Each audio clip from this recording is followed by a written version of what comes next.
بسم اللہ الرحمن الرحیم۔ السلام علیکم ناظرین۔ ایک دفعہ سلطان صلاح الدین ایوبی اور ان کا بیٹا الظاہر غیاث الدین اپنے چچا زاد بھائی کی شادی میں جا رہے تھے کہ اچانک ظاہر غیاث الدین کی طبیعت بہت زیادہ خراب ہو گئی۔ بہت تیز بخار ہونے کے ساتھ ساتھ ان کے سر اور پیٹ میں شدید درد ہونے لگا۔ سلطان نے جب اپنے بیٹے سے پوچھا تو ظاہر غیاث الدین نے کہا کہ نہ جانے کیوں لیکن میرے سر اور پیٹ میں بہت زیادہ درد ہو رہا ہے جو کہ مجھ سے برداشت نہیں ہو رہا، اور وہ درد اتنا شدید تھا کہ ظاہر غیاث الدین درد کی وجہ سے گھوڑے سے گر گیا۔ سپاہیوں نے ظاہر غیاث الدین کو اٹھایا اور محل لے آئے۔ سلطان صلاح الدین ایوبی رحمۃ اللہ علیہ نے شاہی حکیم کو حکم دیا کہ میرے بیٹے ظاہر غیاث الدین کا معائنہ کرو۔ شاہی حکیم نے ان کا مکمل چیک اپ کیا۔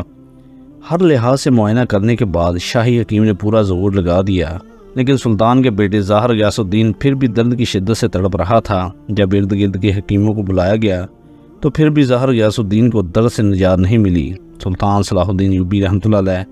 بڑا پریشان ہو گیا، کیونکہ ہر والدین کی طرح انہیں بھی اپنی اولاد سے بہت زیادہ محبت تھی۔ ظاہر غیاث الدین سلطان صلاح الدین ایوبی کا دایاں بازو تھا۔ سلطان سوچنے لگا کہ آخر ایسا کیا ہوا کہ ظاہر غیاث الدین اس تکلیف میں مبتلا ہو گیا۔ سلطان کے چہرے سے پریشانی واضح نظر آ رہی تھی، کیونکہ وہ جانتے تھے کہ اگر ان کی بیوی کو اپنے بیٹے کی اس حالت کا پتہ چل گیا تو ان کو بہت زیادہ تکلیف ہوگی اور وہ یہ کرب وہ سہ نہیں پائیں گی۔ سلطان بہت زیادہ پریشان ہونے کے ساتھ ساتھ کسی گہری سوچ میں ڈوبے ہوئے تھے کہ اتنے میں سلطان کے ایک وزیر نے بتایا کہ حضور فلاں گاؤں میں ایک حکیم صاحب رہتا ہے جو ایسی بیماریوں کا بہتر طریقے سے علاج کر سکتا ہے، اور اس نے کئی مرتبہ اپنی حکمت کو بڑے بڑے بادشاہوں کے سامنے ثابت بھی کیا۔ تو سلطان نے اپنے سپاہی کو بھیجا اور فرمایا اس حکیم کو کہو کہ سلطان معظم کا حکم ہے کہ فوراً محل میں حاضر ہو جاؤ۔ سلطان صلاح الدین ایوبی رحمۃ اللہ علیہ کے حکم پر وہ سپاہی اس حکیم کے گاؤں میں روانہ ہو گیا اور سلطان کا پیغام دے کر واپس آ گیا۔ وہ حکیم تھوڑی دیر بعد سلطان صلاح الدین ایوبی کے محل میں حاضر ہو گیا اور ان کے بیٹے ظاہر غیاث الدین کا سر سے لے کر پاؤں تک معائنہ کرنے لگا۔ جب اس نے ان کا مکمل چیک اپ کر لیا تو کچھ سوچتے ہوئے شفا خانے میں گیا اور ظاہر غیاث الدین کو خاص جڑی بوٹیوں سے بنائی گئی ایسی دوائی پلائی کہ فوراً ظاہر غیاث الدین کا درد ٹھیک ہو گیا۔ سلطان صلاح الدین ایوبی رحمۃ اللہ علیہ اس حکیم کی قابلیت کو دیکھ کر بہت زیادہ متاثر ہوئے، اور انہیں یقین نہیں آ رہا تھا کہ جہاں میری سلطنت کا سب سے بڑا حکیم یعنی کہ شاہی حکیم بھی میرے بیٹے کو صحتیاب نہیں کر سکا، تو اللہ تعالیٰ نے میرے بیٹے کو گاؤں کے ایک چھوٹے سے حکیم سے شفا یاب کروا دیا۔ سلطان کے علاوہ ان کا بیٹا ظاہر غیاث الدین اس حکیم سے بڑے متاثر ہوئے کہ جہاں بڑے بڑے حکیم اس کا علاج نہیں کر سکے،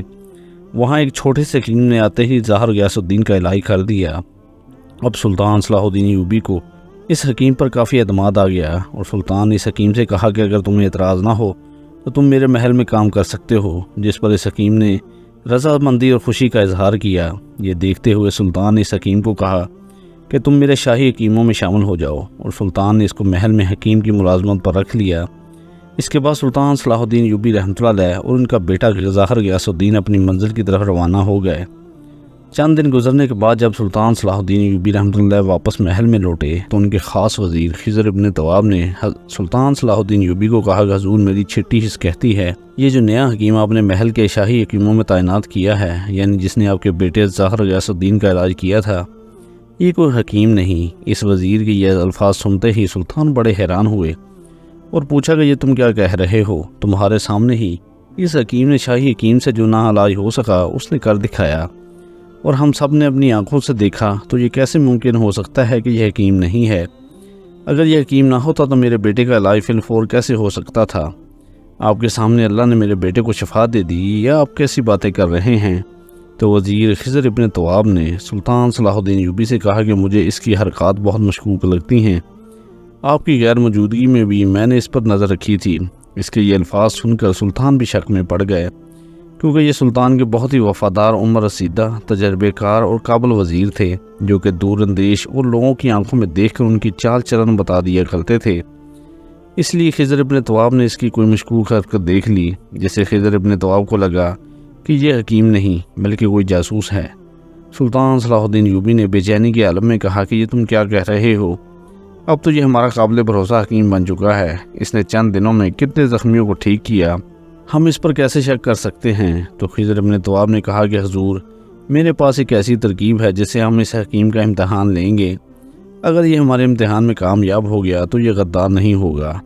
اور اگر یہ فیل ہوا تو پھر یہ غدار ہے اور یہ کسی دشمن کی چال ہوگی جو وہ ہم پر مسلط کرنا چاہتا ہے۔ لہٰذا سلطان معظم، میری 55 سال عمر ہو چکی ہے اور مجھے دوست اور دشمن کی کچھ پہچان تو ہے، لہٰذا ہمیں اپنی آنکھیں کھلی رکھنی ہوں گی۔ اس وزیر کی یہ بات سن کر سلطان صلاح الدین ایوبی نے کہا کہ بتاؤ کون سی ترکیب؟ تو خضر ابن طواب نے کہا کہ حضور، میں ایک ایسی جڑی بوٹی کے بارے میں جانتا ہوں جس کی خوشبو تقریباً 2 میل دور سے آنے لگتی ہے۔ آپ اس حکیم کو اپنے پاس بلائیں اور اسے کہیں کہ میرے لیے فلاں جڑی بوٹی جنگل سے تلاش کر کے لائے، اور اسے حکم دیں کہ یہ جڑی بوٹی فلاں علاقے میں ملتی ہے، لیکن اس بات کو میں اور آپ جانتے ہیں کہ اس علاقے میں کوئی جڑی بوٹی نہیں، بلکہ میں خود اس علاقے میں جا کر چند جڑی بوٹیوں کے پودے لگا دوں گا،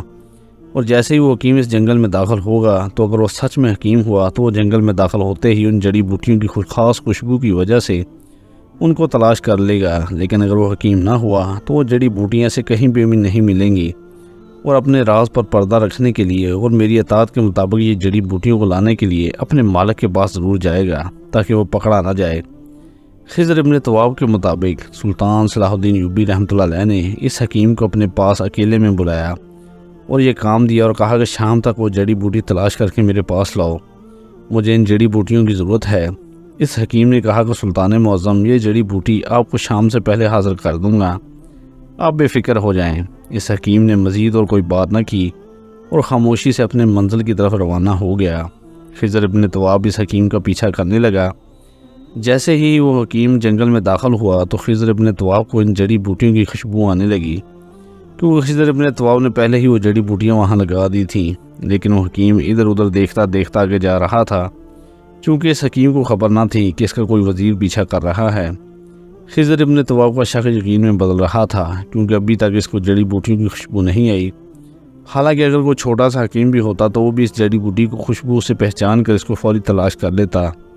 تھوڑی دیر ڈھونڈنے کے بعد جب اس حکیم کو جڑی بوٹی نہ ملی،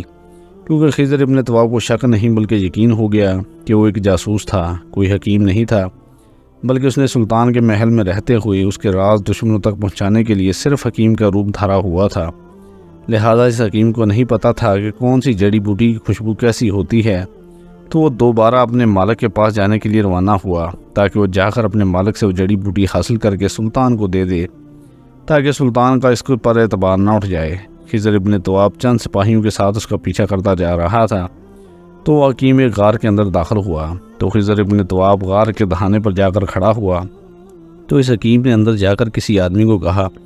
کہ میں نے سلطان کے محل میں اپنے پاؤں جما لیے اور سلطان اب مجھ پر دوسرے حکیموں سے بھی زیادہ بھروسہ کرتا ہے، میں چند دنوں میں بہت خاص معلومات اب تک پہنچاؤں گا، لیکن اب سلطان نے مجھے فلاں جڑی بوٹی کہی ہے، وہ تو مجھے لا کر دے دو تاکہ میں سلطان کو دے دوں، تاکہ اس کو مجھ پر شک نہ ہو، کیونکہ میں نے تو سارا جنگل چھان مارا، نہ ہی مجھے اس جڑی بوٹی کے بارے میں جانتا ہوں اور نہ ہی اس کی خوشبو سے مجھے کوئی پہچان ہوئی، لیکن آپ تو بڑے جاسوس ہونے کے ساتھ ساتھ ماہر حکیم ہیں۔ جب یہ بات خضر ابن طواب نے سنی تو فوراً اپنے سپاہیوں کو حکم دیا اور کہا کہ اس غار کو چاروں طرف سے گھیر لو، اور چند سپاہی اندر گئے اور اس حکیم کو اور اس کے مالک کو پکڑ کر لے آئے اور آ کر سلطان صلاح الدین ایوبی کے سامنے حاضر کیا گیا، اور خضر ابن طواب نے سلطان کو کہا کہ یہ حکیم بالکل غدار ہے اور یہی اس کا مالک ہے جس نے اس کو آپ کے بیٹے ظاہر غیاث الدین کے علاج کے لیے حکیم کی جگہ بھیجا تھا، تاکہ یہ آپ کے بیٹے کا بہتر علاج کر کے ہمارا اعتماد جی سکے اور ہماری خفیہ معلومات اپنے اس مالک تک پہنچا سکے۔ یہ حکیم ہونے کے ساتھ ساتھ ایک غدار جاسوس بھی ہے۔ یہ مسلمانوں کی قائم کردہ اس سلطنت کو زیادہ سے زیادہ نقصان پہنچانے کے منصوبے بنا رہے تھے، کیونکہ انشاءاللہ یہ لوگ صرف منصوبے ہی بنائیں گے، جب تک اللہ ہمارے ساتھ ہے ہماری اس طرح سلطنت کو کچھ بھی نہیں ہو سکتا، اور اللہ تعالیٰ ہر غدار کا چہرہ ہم پر واضح کر دے گا۔ جب یہ بات سلطان صلاح الدین ایوبی نے سنی تو ان دونوں کا سر قلم کر دیا اور کہا کہ دشمن تو میرے سامنے بچ سکتا ہے لیکن غدار کبھی نہیں۔